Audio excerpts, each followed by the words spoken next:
Welcome to Telugu first news. ముందుగా headlines చూద్దాం. భగీరథ్ కేసులో తన నిర్ణయాన్ని సమర్థించుకున్న బండి. కుమారుడిని స్వయంగా పోలీసులకు అప్పగించానన్న బండి. తనపై రాజకీయ కుట్రలు జరుగుతున్నాయని ఆరోపణ. Fake media factory నడుస్తోందన్న Bandi Sanjay.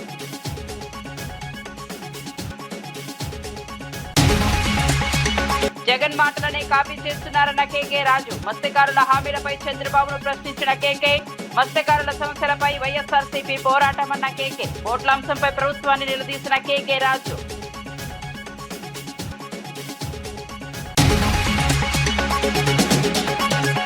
రోమ్లో ప్రధాని మోదీకి అపూర్వ సైనిక స్వాగతం. ఇటలీ పర్యటనలో మోదీకి ఘన ఆతిథ్యం లభించింది. జార్జియా మెలోనీతో కీలక భేటీ జరిపిన మోదీ. రక్షణ వాణిజ్య అంశాలపై రోమ్తో మోదీ చర్చలు. నిర్మలాతో భేటీలో తెలంగాణ నిధులపై పట్టి చర్చ. అదనపు నిధుల కోసం కేంద్రాన్ని కలిసిన బట్టి. తెలంగాణ అభివృద్ధి ప్రణాళికలపై నిర్మలాతో బట్టి భేటీ. రాష్ట్రానికి 5,000 కోట్లు కోరిన బట్టి విక్రమార్క.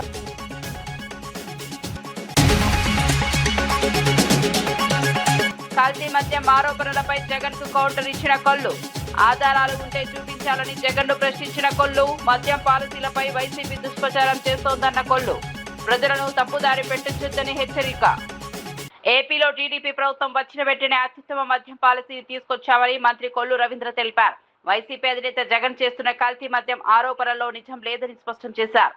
ఆరోపణలు చేస్తే వాటికి ఆధారాలు కూడా చూపించాలని డిమాండ్ చేశారు. ప్రభుత్వాన్ని అస్థిరపరిచే కుట్రలో భాగంగానే ఇలాంటి దుష్ప్రచారం జరుగుతోందని మండిపడ్డారు. ప్రజల ఆరోగ్యాన్ని దృష్టిలో ఉంచుకుని ప్రభుత్వం సంస్కరణలు తీసుకొచ్చిందన్నారు. మద్యం నియంత్రణ వ్యవస్థను మరింత పటిష్టం చేశామని వివరించారు. ప్రతిపక్షాలు ప్రజల్లో అపోహలు సృష్టించే ప్రయత్నాలు మానుకోవాలని సూచించారు. అసత్య ప్రచారాలతో ప్రజలను తప్పుదోవ పట్టించొద్దని హెచ్చరించారు. ఇవాళ వీళ్ళు 5 రాష్ట్రాల్లో దోపిడీ సామ్రాజ్యం. సాక్షాత్ ఆర్టీసీ బస్సులు కూడా వీళ్ళు వాళ్ళ దోపిడీకి వాడుకున్నటువంటి విధానం. ఇవన్నీ కూడా ప్రజలు గమనించాల్సినటువంటి అవసరం ఉంది. ఇట్లాంటి వ్యక్తులు ఈ రాష్ట్రానికి అవసరమా? ఎందుకంటే ఇదే జోగి రమేష్ గతంలో చంద్రబాబు నాయుడు గారి ఇంటి మీద దాడి చేస్తే మంత్రి పదవి ఇచ్చినటువంటి వ్యక్తి జగన్మోహన్ రెడ్డి. ఆ రోజున అందల వెక్కిచ్చినటువంటి వ్యక్తి. ఇవాళ ఈ కల్తీ మద్యం స్కామ్ చేస్తే రేపు ఇంకేదో ఎక్కిస్తారని చెప్పి ఆశ పెట్టి ఇలాంటి కార్యక్రమాలు చేపించావా జగన్మోహన్ రెడ్డి గారు? జగిత్యాలలో కేంద్రీయ విద్యాలయం యంగ్ ఇండియా స్కూల్ భూముల కేటాయింపుల అంశంపై బీఆర్ఎస్ నేత జీవన్ రెడ్డి తీవ్ర విమర్శలు చేశారు. నిబంధనల ప్రకారం ఇవ్వాల్సిన భూమిని తగ్గించడంలో ఎమ్మెల్యే సంజయ్ పాత్ర ఏమిటని ప్రశ్నించారు. భారీ విలువైన నిర్మాణ కాంట్రాక్టర్లను మేఘా కృష్ణారెడ్డికి కట్టబెడుతున్నారని ఆరోపించారు. స్థానిక కాంట్రాక్టర్లకు అవకాశాలు లేకుండా చేస్తున్నారని విమర్శించారు. అభివృద్ధి పేరుతో కొందరికే లాభాలు చేకూరుతున్నాయని ఆరోపించారు. ప్రజా ఆస్తుల విషయంలో పారదర్శకత ఉండాలని డిమాండ్ చేశారు. లొకేట్ చేయవస్తుంది. నువ్వు 5 ఎకరాల స్థానే 2 ఎకరాలు ఇచ్చిన అనిపించుకుంటే అది ఎట్లా లొకేట్ అవుతుంది? మరి 25 ఎకరాలు 10 ఎకరాలు ఏంటి? నాకు ఇది మొత్తం ప్రభుత్వమే ఎమ్మెల్యే గారి కన్సర్న్లో నడుస్తున్నది. 5 ఎకరాలు 10 ఎకరాలు కుదించబడటం లోపల నీ పాత్ర ఏంటి? అసలు నీకు అక్కడ ఈ రెసిడెన్స్ స్కూల్ నిర్మాణం చేయాలని ఉందా లేదా? అది కూడా కేంద్రీయ విద్యాలయంలోకి ఇంకేమైనా చేద్దామని ఉన్నదా? కలెక్టర్ ప్రతిపాదించింది 25 ఎకరాలకు. మరి జీవో ఎమ్మెల్యే గారు తీసుకొచ్చిందని చెప్పని మరి నేను గమనిస్తే పాలాభిషేకాలు జరిగినాయి. ఈ పాలాభిషేకాలు 25 ఎకరాలు 10 ఎకరాలు కుదించబడ్డందుక ఈ పాలాభిషేకాలు 25 ఎకరాలు 10 ఎకరాలు కుదించబడ్డందుక ఆ పరిసర గ్రామాల వారందరూ కూడా విద్య యొక్క ప్రాధాన్యత గుర్తిరుగుతుందని చెప్పంటారు.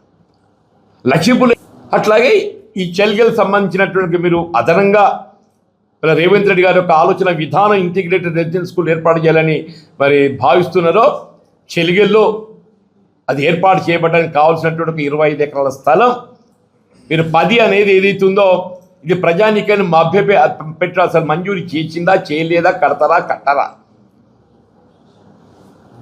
20 ఎకరాల అవసరం 10 ఎకరాల జీవో ఇచ్చి పాలాభిషేకం చేసుకోవడం ఏంటే?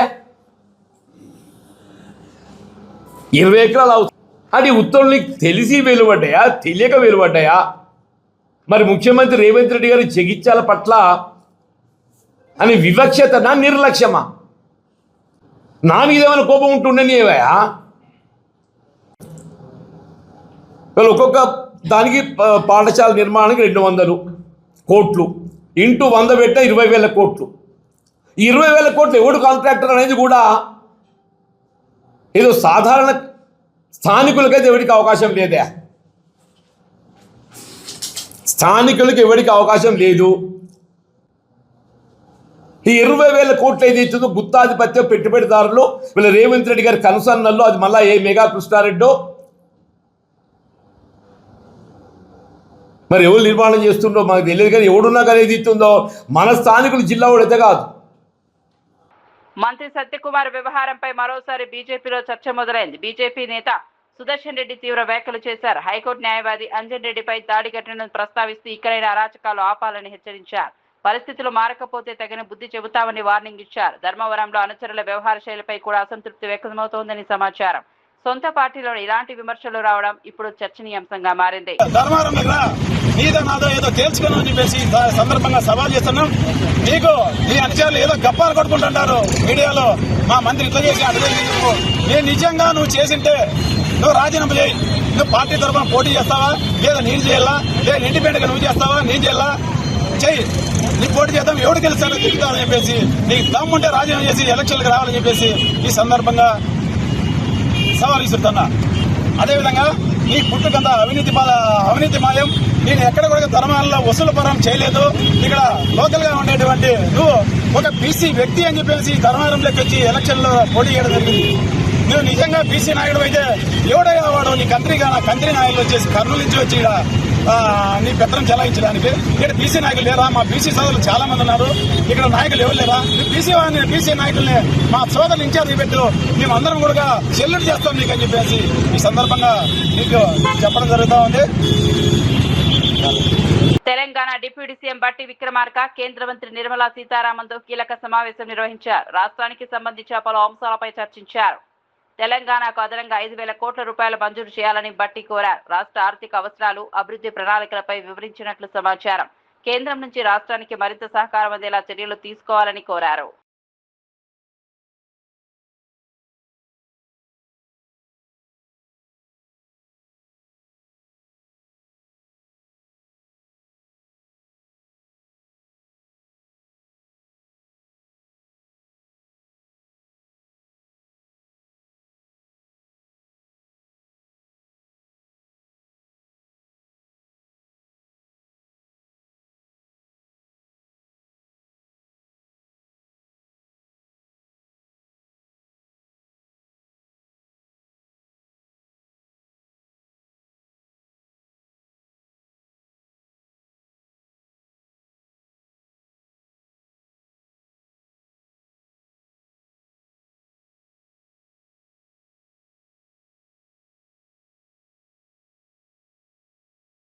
భగీరథ్ కేసుపై కేంద్ర మంత్రి బండి సంజయ్ కీలక వ్యాఖ్యలు చేశారు. సమాచారం అందిన వెంటనే తన కుమారుణ్ణి పోలీసులకు అప్పగించారని తెలిపారు. విచారణకు పూర్తి సహకారం అందించాలని తానే సూచించానన్నారు. ఏ తండ్రైనా ఇలాంటి నిర్ణయం తీసుకుంటారా అని ప్రశ్నించారు. కేసు ప్రస్తుతం కోర్టు పరిధిలో ఉందని గుర్తు చేశారు. మాజీ CM KCR fake media factory నడుపుతున్నారని ఆరోపించారు. తనపై రాజకీయ కుట్రలు జరుగుతున్నాయని విమర్శించారు. మొత్తం చేయాలంటే ఎందుకంటే నీ గడిల పాలన బద్దలు కొట్టింది మేమే, నీ అవినీతి సామ్రాజ్యాన్ని కూకటి వేళ్లతో పెకిలించింది మేమే, నీ కుటుంబ పాలన వ్యతిరేకంగా కొట్టాడింది మేమే. ఉంటుంది, నీకు సహజంగా ఉంటుంది. నీ 15 మంది ఎంపీలు ఉన్నారు కదా, అధికారులు ఇచ్చిపోతున్నావు నువ్వు.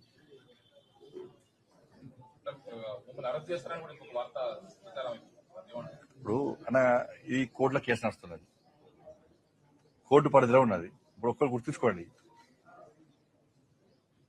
కన్న కొడుకును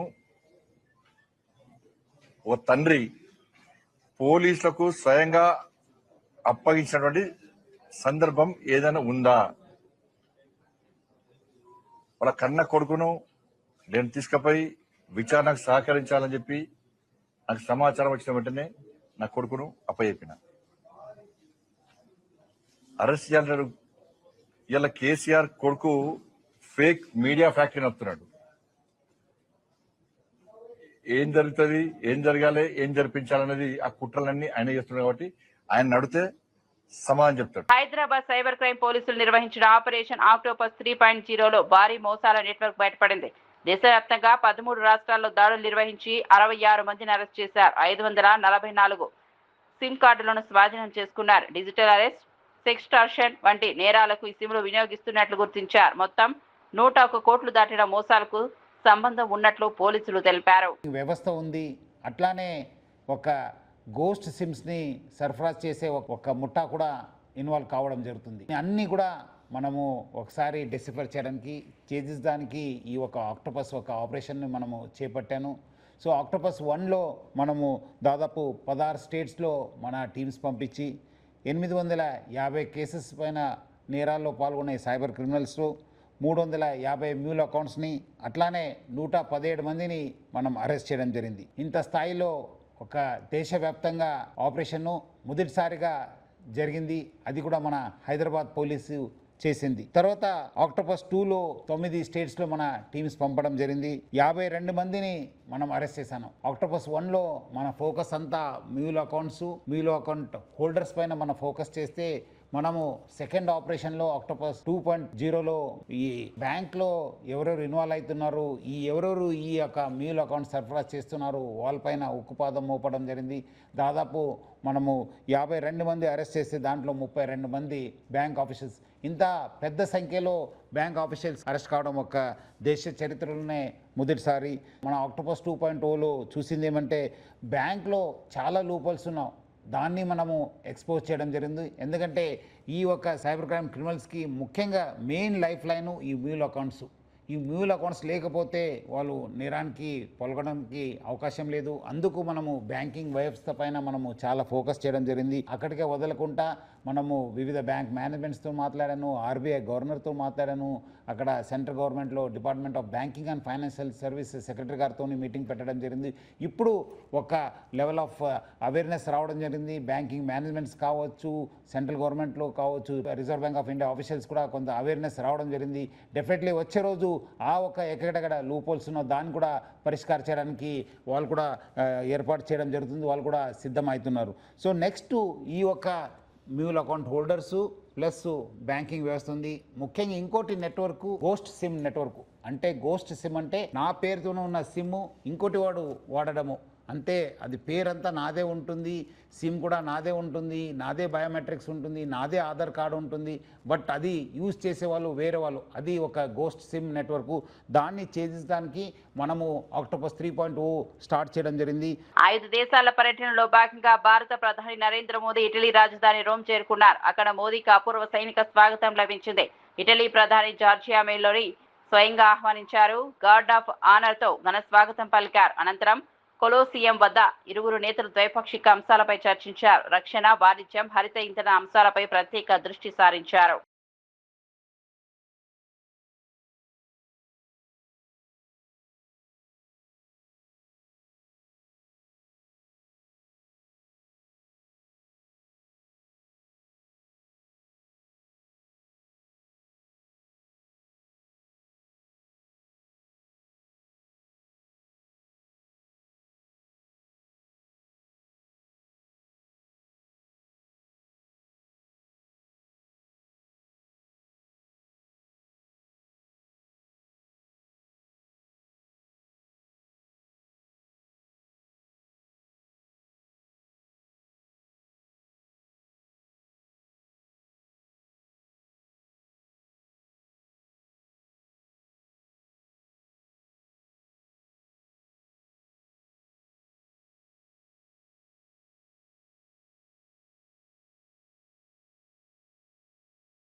హైదరాబాద్ కోటి ప్రాంతంలో అక్రమంగా నిర్వహిస్తున్న గోదాంపై హైడ్రా అధికారులు చర్యలు చేపట్టారు. 3 అంతస్తుల భవనంలోని సెల్లార్ను గోదాంగా వినియోగిస్తున్నట్లు గుర్తించారు. కొత్త యజమాని ఫిర్యాదు మేరకు అధికారులు తనిఖీలు చేపట్టారు. సెల్లార్ను ప్రమాదకరంగా వినియోగిస్తున్నట్లు ఆరోపణలు రావడంతో చర్యలు తీసుకున్నారు. అక్రమ నిర్మాణాలపై కఠిన చర్యలు కొనసాగుతాయని అధికారులు స్పష్టం చేశారు.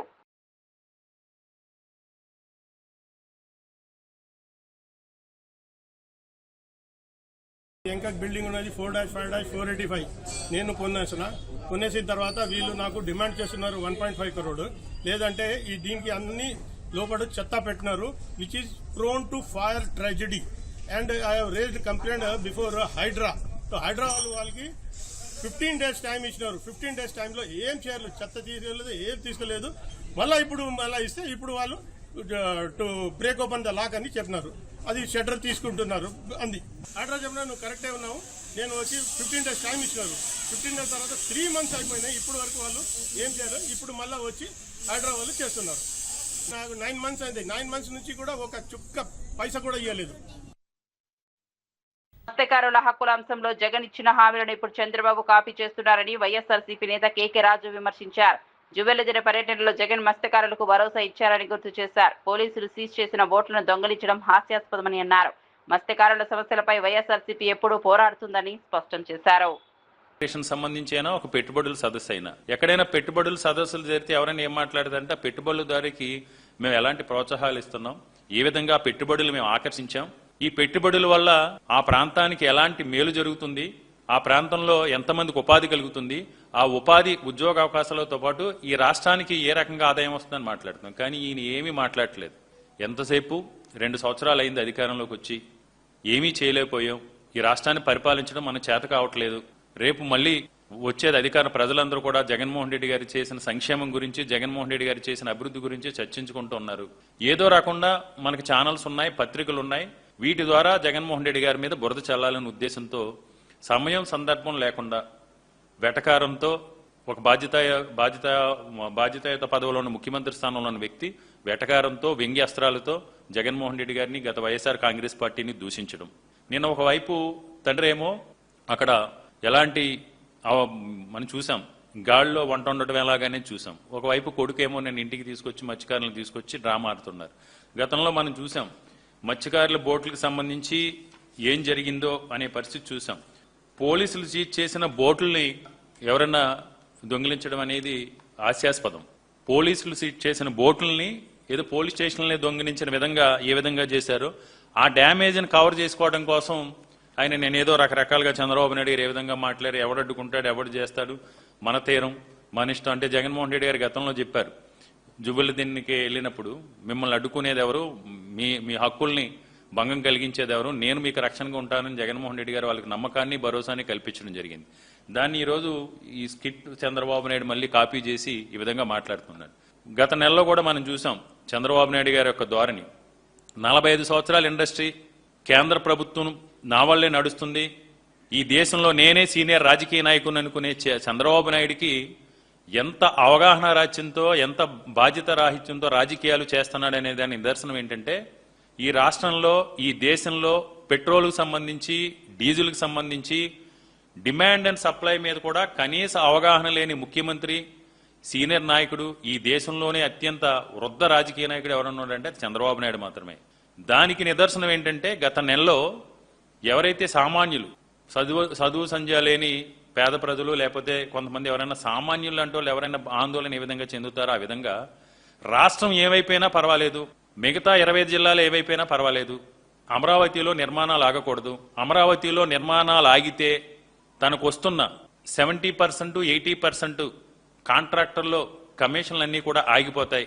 కాబట్టి రేపొద్దుటే 2029లో వైఎస్ఆర్ కాంగ్రెస్ పార్టీ అధికారంలోకి వచ్చిన తర్వాత ఈ కాంట్రాక్టర్లన్నీ, బిల్లులన్నీ పెండింగ్ ఉండి కమిషన్లన్నీ తనకు పెండింగ్ పడతాయనే ఉద్దేశంతో 25 జిల్లాల్లోని డీజిల్ కొరత ఉన్నా పర్లేదు, పెట్రోల్ కొరత ఉన్నా పర్వాలేదనే ఉద్దేశంతో రిటైల్ డీలర్లందరినీ కూడా, ఇది వాస్తవం, ఆంధ్రప్రదేశ్ రాష్ట్రంలో ఉన్న పెట్రోలు, డీజిల్ రిటైల్ డీలర్లందరినీ కూడా బెదిరించి లక్షలాది లీటర్ల డీజిల్ని, పెట్రోల్ని అమరావతి నిర్మాణం కోసం మీరు బెదిరించి స్టోర్ చేసిన మాట వాస్తవమా కాదా? దానివల్ల మిగతా 26 జిల్లాల్లో ఉన్న సామాన్య ప్రజలు, మధ్యతరగతి ప్రజలు డీజిల్ కోసం, పెట్రోల్ కోసం ఆందోళన చెంది క్యాన్లు పట్టుకుని క్యూ లైన్లో ఎండలో పడి గంటల తరబడి క్యూ లైన్లో నుంచుని ఏ విధంగా ఇబ్బందులు పడ్డారనేది రాష్ట్ర ప్రజలందరూ కూడా చూశారు. కానీ ఈ పెద్ద మనిషి డిమాండ్ అండ్ సప్లై మీద కూడా ఇతనికి అవగాహన లేదు. ఎంతసేపు ఏదైనా కేంద్ర ప్రభుత్వం నా మీద నడుస్తుందని చెప్తా ఉంటాడు. కాబట్టి ఇప్పటికైనా చంద్రబాబు నాయుడు గారు కానీ కూటమి నాయకులను కానీ మేము ఒకటే డిమాండ్ చేస్తున్నాం, మీరు ఇప్పటికైనా డ్రామాలు కట్టిపెట్టండి. ప్రజలు విజ్ఞులు, ఎవరు నిజాయితీతో సిద్ధశుద్ధితో ఇచ్చిన మాటకి కట్టుబడి చెప్పిన దానికంటే మిన్నగా చెప్పిన సమయానికంటే ముందుగా సంక్షేమాన్ని అభివృద్ధిని ఈ రాష్ట్రంలో చేసి చూపించారో ప్రజలకు అర్థమైంది, ప్రజలు గమనించారు. ఇక వార్త వివరాల్లోకి వెళ్తే కడప నగరంలో గంజాయి విక్రయాలపై చిన్న చౌక్ పోలీసులు మెరుపు దాడులు నిర్వహించారు. ఈ దాడుల్లో 2 ప్రధాన విక్రయదారులతో పాటు మొత్తం 3 నిందితులను అదుపులోకి తీసుకున్నారు. అంగని వీధికి చెందిన మాధవ, సాకే శంకర్, మనోజ్ కుమార్ ను అరెస్ట్ చేసినట్లు పోలీసులు తెలిపారు. నిందితుల వద్ద నుంచి 1 కిలో 600 గ్రాముల గంజాయిని స్వాధీనం చేసుకున్నారు. నగరంలో గంజాయి విక్రయాలపై ప్రత్యేక నిఘా ఏర్పాట్లు చేసినట్లు అధికారులు వెల్లడించారు. గంజాయి రవాణా విక్రయాలకు పాల్పడే వారిపై పీడీ యాక్ట్ నమోదు చేస్తామని హెచ్చరించారు. అక్రమాలకు పాల్పడే వారిని నగర బహిష్కరణ కూడా చేస్తామని స్పష్టం చేశారు. యువతను మత్తు పదార్థాల బారిన పడకుండా కాపాడేందుకు చర్యలు కొనసాగుతున్నాయని తెలిపారు. ఎలా వస్తుందంటే గంజాయి వాడిన వాళ్లకు ఇలా వస్తుంది, వీళ్ళు గంజాయి తాగినట్లు లెక్క. ఇది ప్రతిరోజు మేము నైట్ బీట్లో వెళ్ళే వాళ్ళకి ఇస్తున్నాము. ఎవరైతే రోడ్ల పైన అల్లరిగా తిరగడము వాళ్ళకి చెక్ చేసినప్పుడు ఆ స్ట్రైప్ సింగిల్ స్ట్రైప్ వచ్చిందంటే గనక సింగిల్ స్ట్రైప్ వస్తే వాళ్ళు గంజాయి వాడినట్లు. ఆ విధంగా చెక్ చేసి రీసెంట్గా మేము 4 పట్టుకున్నాము కడప టౌన్లో. గత 2 days నుంచి మాకు బయోచెక్ అని చెప్పి ఒకటి ఇవి పంపించినారు మా అధికారులు. వీటి ద్వారా మనం గంజాయి కన్జంప్షన్ చేసిన వాళ్ళను మనం ఐడెంటిఫై చేయొచ్చు. రాత్రి మా వాళ్ళు గ్లూకోల్స్ తర్వాత రక్షకులు తిరుగుతూ ఉంటాయి.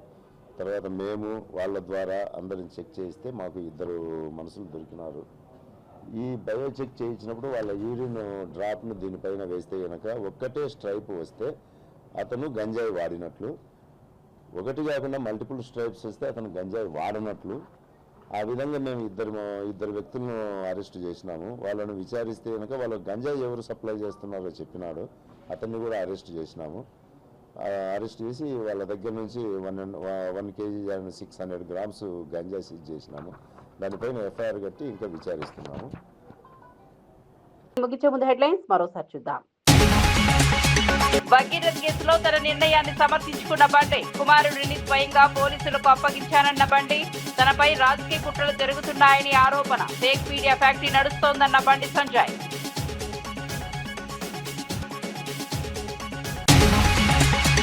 జగన్ మాటలనే కాపీ చేస్తున్నారన్న కేకే రాజు, మత్స్యకారుల హామీలపై చంద్రబాబును ప్రశ్నించిన కేకే, మత్స్యకారుల సమస్యలపై వైఎస్ఆర్సీపీ పోరాటమన్న కేకే, ఓట్ల అంశంపై ప్రభుత్వాన్ని నిలదీసిన కేకే రాజు.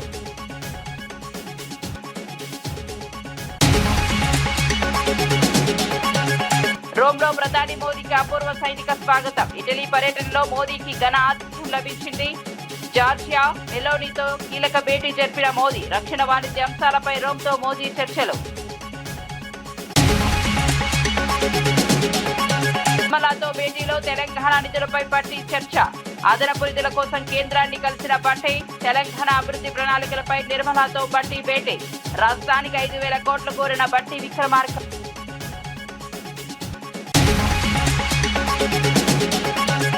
కల్తీ మద్యం ఆరోపణలపై జగన్ కు కౌంటర్ ఇచ్చిన కొల్లు, ఆధారాలు ఉంటే చూపించాలని జగన్ ను ప్రశ్నించిన కొల్లు, మద్యం పాలసీలపై వైసీపీ దుష్ప్రచారం చేస్తోందన్న కొల్లు, ప్రజలను తప్పుదారి పెట్టించొద్దని హెచ్చరిక.